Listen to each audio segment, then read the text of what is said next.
the old record. Man, it's been a while since we've done this, hasn't it? Welcome to the Game News Show, the show where I talk about game news on stream and then post it to YouTube later. If you're watching on YouTube, thanks for checking it out. Leave a comment, like, do the things. If you're watching on Twitch, thanks for hanging out. I hope you enjoy the show. Let's get right to it. So today we had Gamescom do their opening night live segment, and parallel to that, there was a lot of Destiny 2 news. And normally I wouldn't talk about Destiny, but their new expansion, Lightfall, looks kind of cool. I'm probably not going to play it because Destiny, it ran its course for me. But this content looks cool, and I think it's interesting that they're keeping this looking really fresh and interesting. What I do want to talk about, though, is some of the news that came out today is one of the things that put me off of Destiny is all of the older stuff for Destiny 2, you can't access anymore. So if you never finished it, you never will, and I think that's super lame. Well, they said today that going forward, all of the existing expansions, they won't sunset them ever. At least they worded it kind of funny. They said something along the lines of, we'll do our best to make sure we don't have to.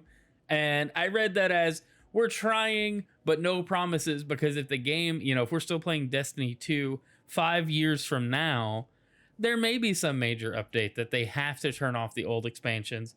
So they don't want to lock themselves in, but they're at least making an effort to keep the content that you paid for accessible, which was one of the reasons I stopped playing the game. But probably the coolest thing, I think it's a big step forward for them. So there's that. I thought that was kind of cool.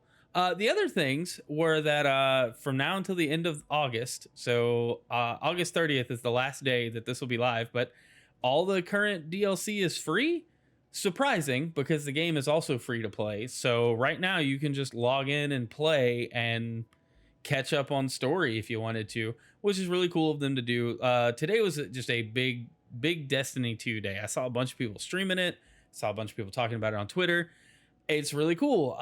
Again, I'm not the biggest Destiny fan myself, but respect that they were able to make some big announcements and do some cool stuff.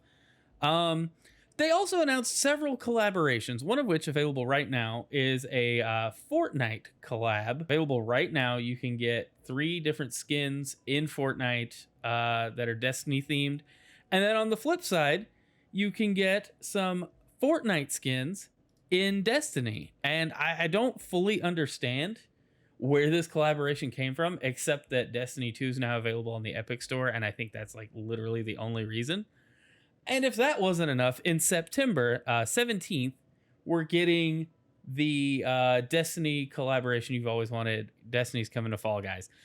Kind of cool that Fortnite, Fall Guys, and parent company Epic Games has so much weight behind them that they can get collaborations like this. If you just think about all the different things going on in Fortnite with Dragon Ball Z, then we had all of the Marvel stuff, and then you've got Fall Guys. It's got Destiny, Sonic, Assassin's Creed.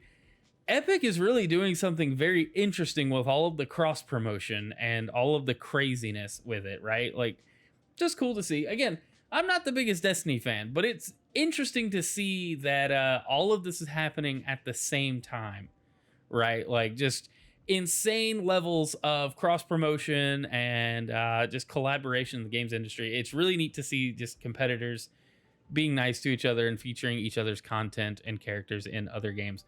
But anyway, moving on, we also had a trailer drop officially for Sonic Frontiers, a game I have talked about on and off of this channel a little bit. I'm still looking forward to the game. This is by far the best trailer that has come out.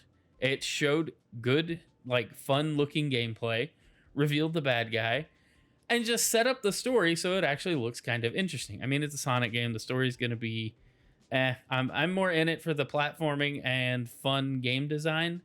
And I'm really interested in Sonic Breath of the Wild. Like, at this point, Sonic Frontiers looks awesome. I'm really excited to play it. The parallels between Zelda, it's ridiculous, but it's there. But I think it's really cool. Some of the new gameplay showed some like more traditional 3D style levels that look like they're going to be a lot of fun.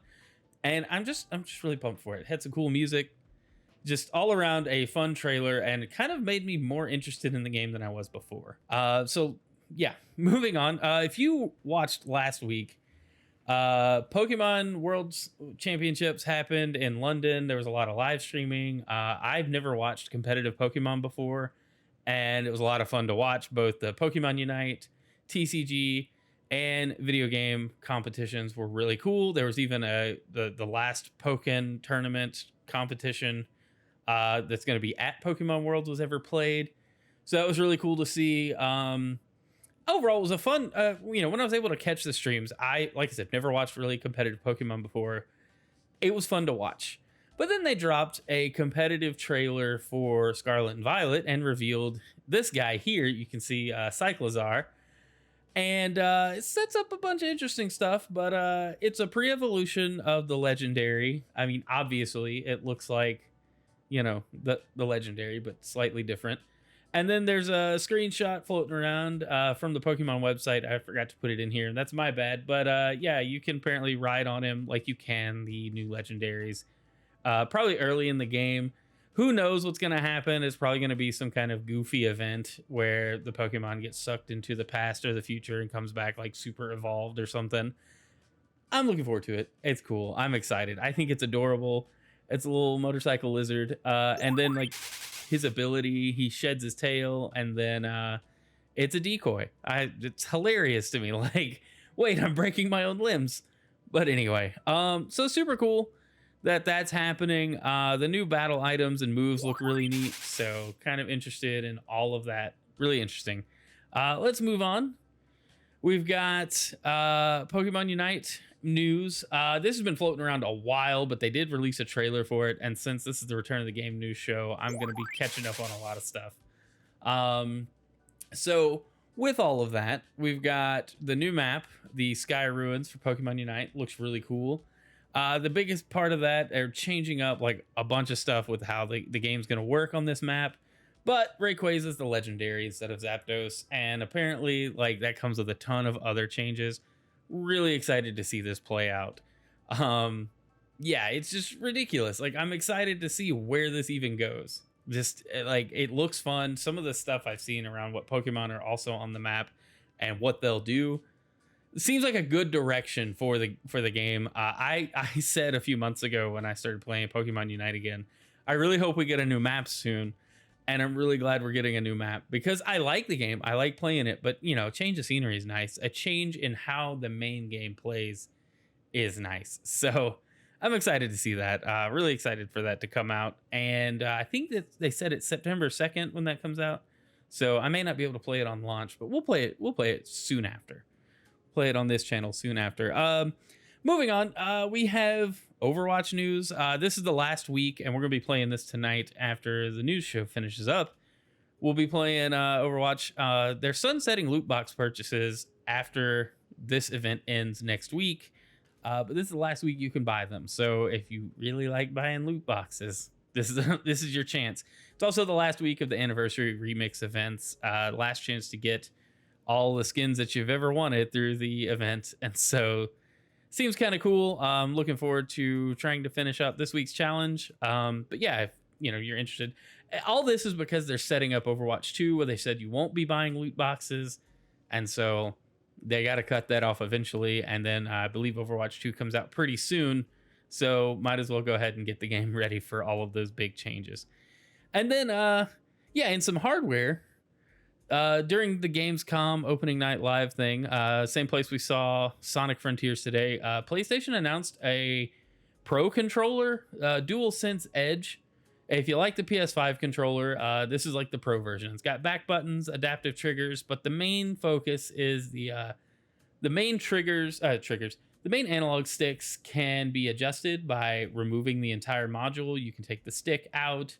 I'd imagine there's going to be like, probably some third-party unofficial modules to drop in there. None of that's confirmed, but interesting. I'm curious to see if this is how they're going to avoid stick drift by just releasing like updated analog sticks you just drop in there. Would be an interesting approach and keep them from having to deal with poor analog stick construction, or be able to move to like a newer type of analog stick if they wanted to. Really neat. I don't think there's been any pricing or anything on this. They literally showed pictures of it in a fancy PlayStation style reveal video and then moved on. And then in the last thing from opening night live that I saw from Gamescom, it's not obvious here, but this is a Mini Cooper. It's an electric Mini Cooper, and they're doing a crossover with Pokemon. And I just thought it was wild. It's got this Pikachu theming all across the dashboard, like on all the screens. It looks like, it's going to tie. They said it's going to tie in, like you'll be able to connect your console to it somehow. So I don't know what all of that really means, but the car itself looked cool. The Pokemon theming looked really nice. The electric car collaborations are getting interesting. It's nice to see a Pokemon car again. I was a big fan of the Lugia. What was it? Was it a Lugia Beetle? Was that it? I don't know. I just remember when like the second Pokemon movie came out here in the States, we had a bunch of Pokemon themed vehicles going around, and there was a Lugia one that looked really cool, but that was the best I can remember that. Anyway, it's wild, right? Like I just wouldn't have expected a Pokemon car now. I don't know. It just seems like an expensive investment. But anyway, that's it for the game news show. I hope you enjoyed our return to it. I feel like I rushed through it, but it was a good bit to cover, and I don't want to spend too much time on it. I want to get to playing some games here on Twitch. If you're watching on YouTube, thanks for checking out the channel. Please consider subscribing. Like, comment, tell me what you think about the Pokemon car. I think it's neat. And yeah, thanks again for checking out the video. If you're watching on YouTube, bye. If you're watching on Twitch, we're about to play some video games. See ya. See if we can get a KO on them, or if they're just gonna pull back and go for Zap. Oh man, yeah, Hoopa's right on it.